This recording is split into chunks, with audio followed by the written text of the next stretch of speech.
بسم الله الرحمن الرحيم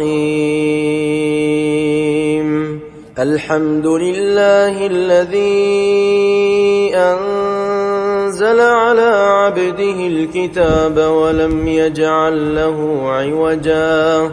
قيما لينذر بأسا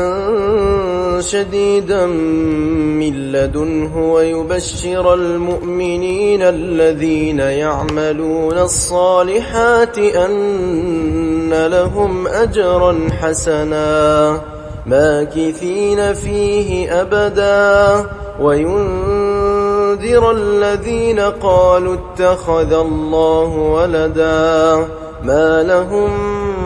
به من علم ولا لآبائهم كبرت كلمة تخرج من أفواههم إن يقولون إلا كذبا فلعلك باخع نفسك على آثارهم إن لم يؤمنوا بهذا الحديث أسفا إنا جعلنا ما على الأرض زينة لها لنبلوهم أيهم أحسن عملا وإنا لجاعلون ما عليها صعيدا جرزا أم حسبت أن أصحاب الكهف والرقيم كانوا من آياتنا عجبا إذ أوى الفتية إلى الكهف فقالوا ربنا آتنا من لدنك رحمة وهيئ لنا من أمرنا رشدا فضربنا على آذانهم في الكهف سنين عددا ثم بعثناهم لنعلم أي الحزبين أحصى لما لبثوا أمدا نحن نقص عليك نبأهم بالحق إنهم فتية آمنوا بربهم وزدناهم هدى وربطنا على قلوبهم إذ قاموا فقالوا ربنا رب السماوات والأرض لن ندعو من دونه إلها لقد قلنا إذا شططا هؤلاء قومنا اتخذوا من دونه آلهة لولا يأتون عليهم بسلطان بين فمن أظلم ممن افترى على الله كذبا وإذ اعتزلتموهم وما يعبدون إلا الله فأووا إلى الكهف ينشر لكم ربكم من رحمته ويهيئ لكم من أمركم مرفقا وترى الشمس إذا طلعت تزاور عن كهفهم ذات اليمين وإذا غربت تقرضهم ذات الشمال وهم في فجوة منه ذلك من آيات الله من يهد الله فهو المهتد ومن يضلل فلن تجد له وليا مرشدا وتحسبهم أيقاظا وهم رقود ونقلبهم ذات اليمين وذات الشمال وكلبهم باسط ذراعيه بالوصيد لو اطلعت عليهم لوليت منهم فرارا ولملئت منهم رعبا وكذلك بعثناهم ليتساءلوا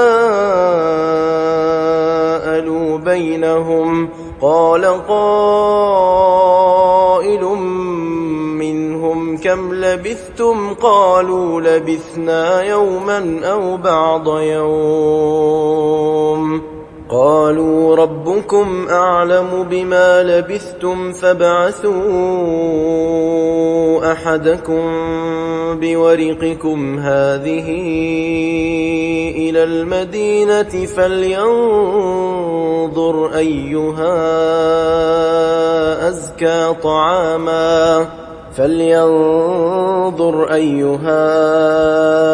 أزكى طعاما فليأتكم برزق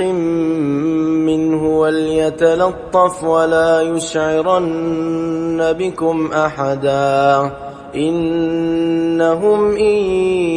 يظهروا عليكم يرجموكم أو يعيدوكم في ملتهم ولن تفلحوا إذا أبدا وكذلك أعثرنا عليهم ليعلموا أن وعد الله حق وأن الساعة لا ريب فيها إذ يتنازعون بينهم أمرهم فقالوا ابنوا عليهم بنيانا ربهم أعلم بهم قال الذين غلبوا على أمرهم لنتخذن عليهم مسجدا سيقولون ثلاثة رابعهم كلبهم ويقولون خمسة سادسهم كلبهم رجما بالغيب ويقولون سبعة وثامنهم كلبهم قل ربي أعلم بعدتهم ما يعلمهم إلا قليل فلا تمار فيهم إلا مراء ظاهرا ولا تستفت فيهم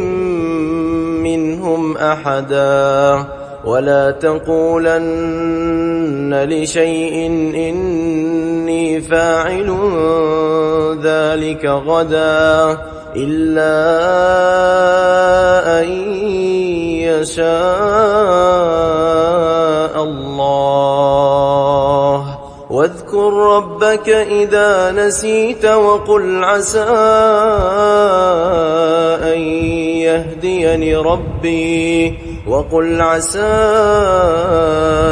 أن يهديني ربي لأقرب من هذا رشدا ولبثوا في كهفهم 300 سنين وازدادوا 9 قل الله أعلم بما لبثوا له غيب السماوات والأرض أبصر به وأسمع ما لهم من دونه من ولي ولا يشرك في حكمه أحدا واتل ما أوحي إليك من كتاب ربك لا مبدل لكلماته ولن تجد من دونه ملتحدا واصبر نفسك مع الذين يدعون ربهم بالغداة والعشي يريدون وجهه ولا تعد عيناك عنهم تريد زينة الحياة الدنيا ولا تطع من أغفلنا قلبه عن ذكرنا واتبع هواه وكان أمره فرطا وقل الحق من ربكم فمن شاء فليؤمن ومن شاء فليكفر إنا أعتدنا للظالمين نارا أحاط بهم سرادقها وإن يستغيثوا يغاثوا بماء كالمهل يشوي الوجوه بئس الشراب وساءت مرتفقا إن الذين آمنوا وعملوا الصالحات إنا لا نضيع أجر من أحسن عملا أولئك لهم جنات عدن تجري من تحتهم الأنهار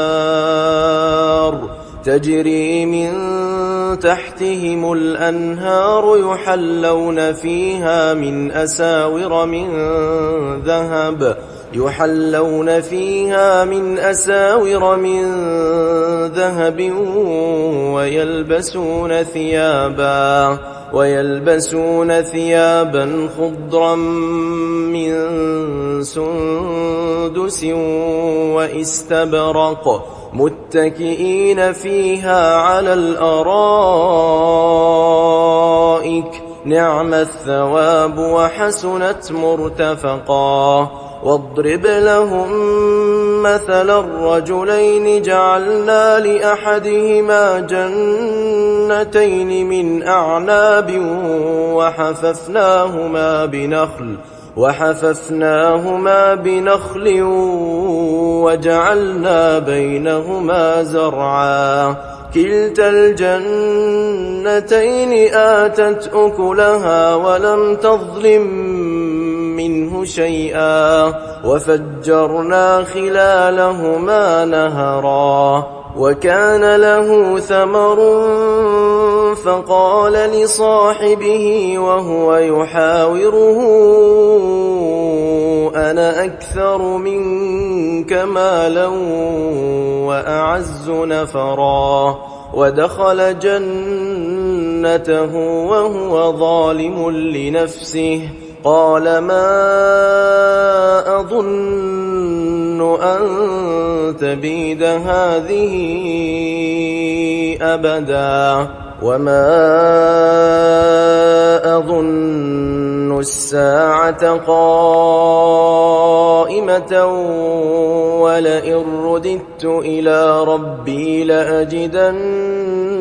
خيرا منها منقلبا قال له صاحبه وهو يحاوره أكفرت بالذي خلقك من تراب ثم من نطفة ثم سواك رجلا لكن هو الله ربي ولا أشرك بربي أحدا ولولا إذ دخلت جنتك قلت ما شاء الله لا قوة إلا بالله إن ترني أنا أقل منك مالا وولدا فعسى ربي أن يؤتيني خيرا من جنتك ويرسل عليها حسبانا من السماء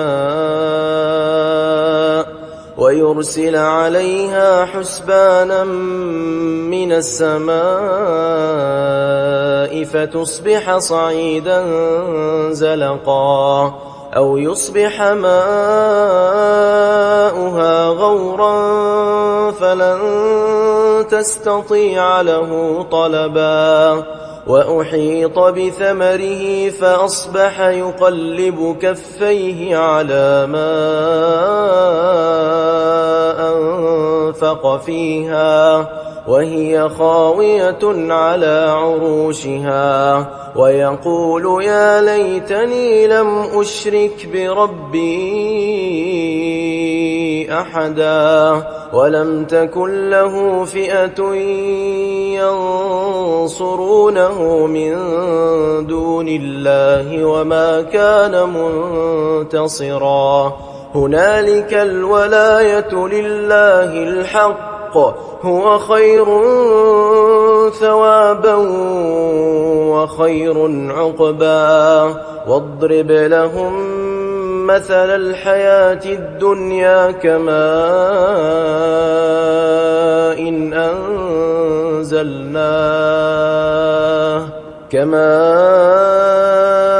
إن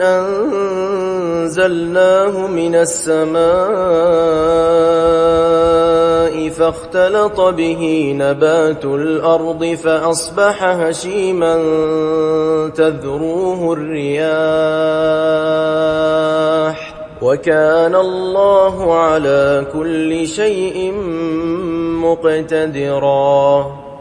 المال والبنون زينة الحياة الدنيا والباقيات الصالحات خير عند ربك ثوابا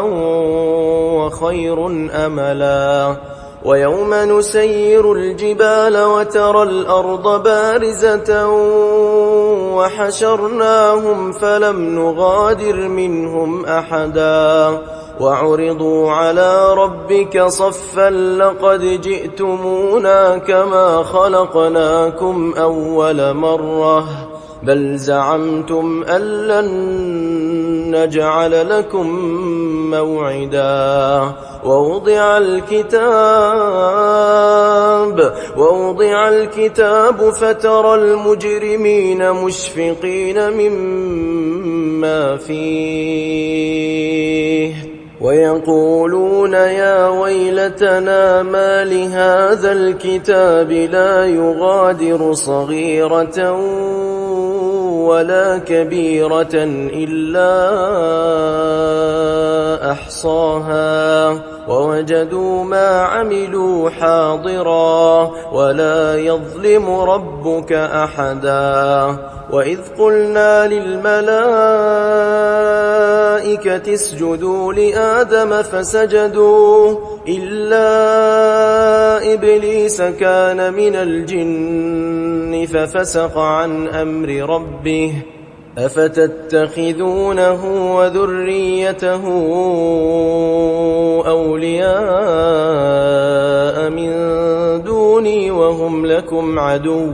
بئس للظالمين بدلا ما أشهدتهم خلق السماوات والأرض ولا خلق أنفسهم وما كنت متخذ المضلين عضدا ويوم يقول نادوا شركائي الذين زعمتم فدعوهم فلم يستجيبوا لهم وجعلنا بينهم موبقا ورأى المجرمون النار فظنوا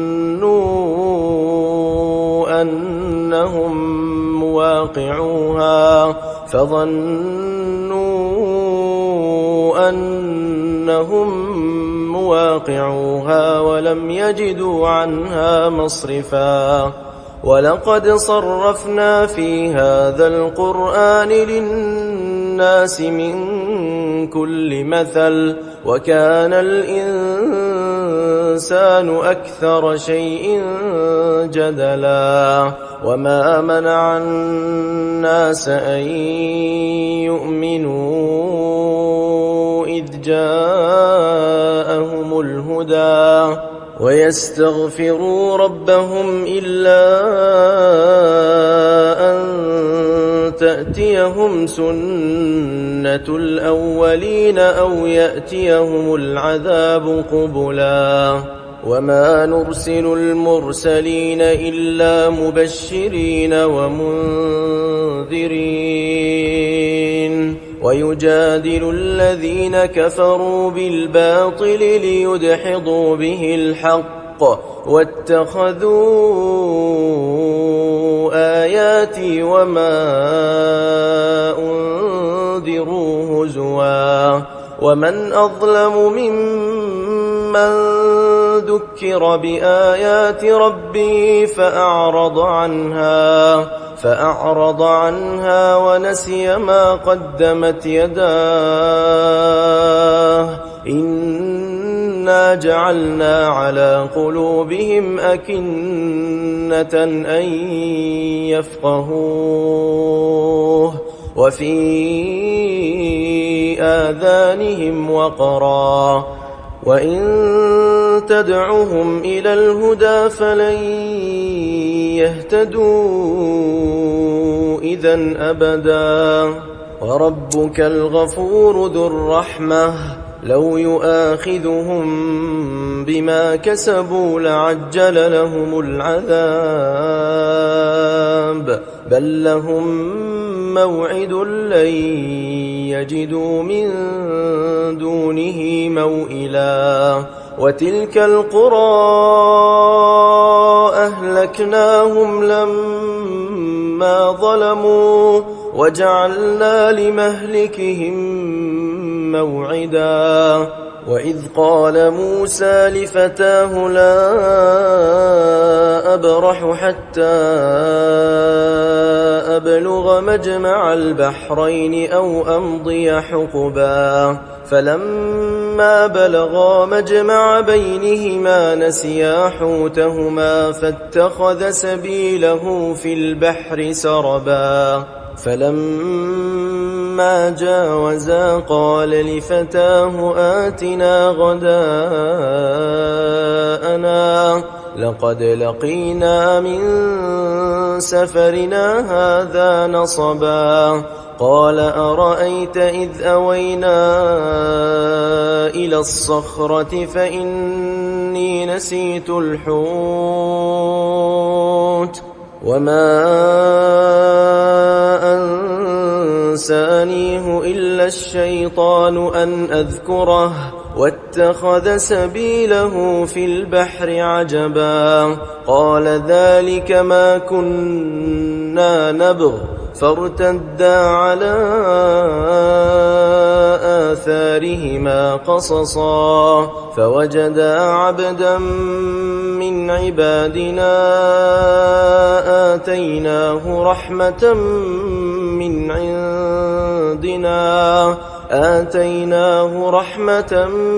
من عندنا وعلمناه من لدنا علما قال له موسى هل أتبعك على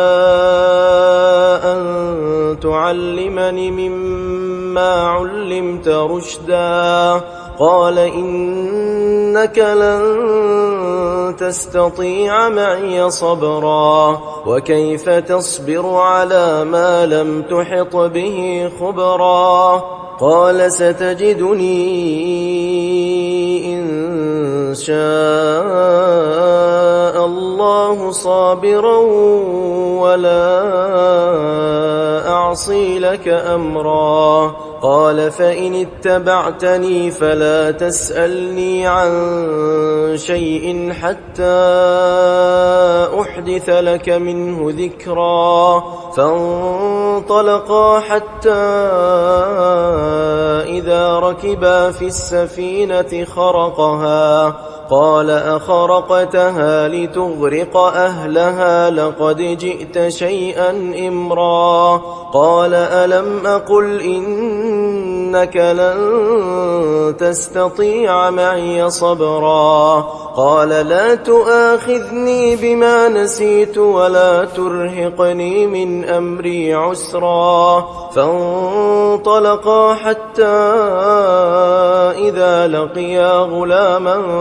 فقتله قال أقتلت نفسا زكية بغير نفس لقد جئت شيئا نكرا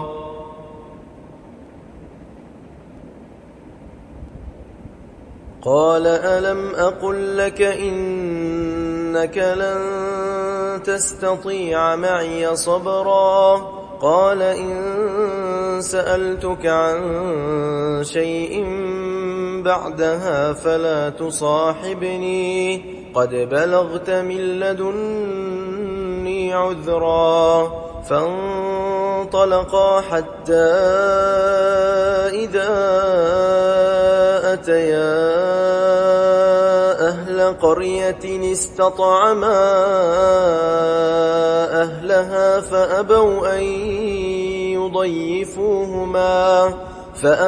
أن يضيفوهما فوجدا فيها جدارا يريد أن ينقض فأقامه قال لو شئت لاتخذت عليه أجرا قال هذا فراق بيني وبينك سأنبئك بتأويل ما لم تستطع عليه صبرا أما السفينة فكانت لمساكين يعملون في البحر فأردت أن أعيبها وكان وراءهم ملك يأخذ كل سفينة غصبا وأما الغلام فكان أبواه مؤمنين فخشينا أن يرهقهما طغيانا وكفرا فأردنا أن يبدلهما ربهما خيرا منه زكاة وأقرب رحما وأما الجدار فكان لغلامين يتيمين في المدينة وكان تحته كنز لهما وكان أبوهما صالحا فأراد ربك أن يبلغا أشدهما ويستخرجا كنزهما رحمة من ربك وما فعلته عن أمري ذلك تأويل ما لم تسطع عليه صبرا ويسألونك عن ذي القرنين قل سأتلو عليكم منه ذكرا إنا مكنا له في الأرض وآتيناه من كل شيء سببا فأتبع سببا حتى إذا بلغ مغرب الشمس وجدها تغرب في عين حمئة ووجد عندها قوما قلنا يا ذا القرنين إما أن تعذب وإما أن تتخذ فيهم حسنا قال أما من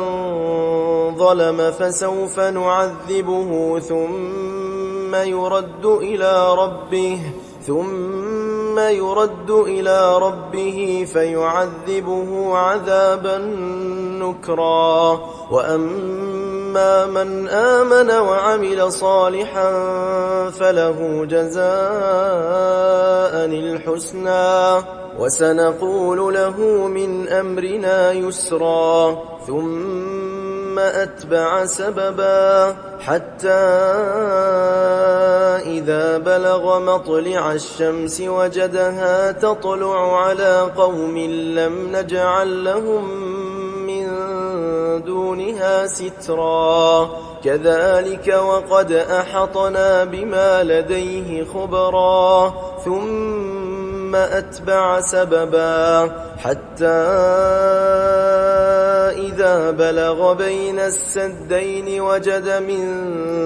دونهما قوما لا يكادون يفقهون قولا قالوا يا ذا القرنين إن يأجوج ومأجوج مفسدون في الأرض فهل نجعل لك خرجا على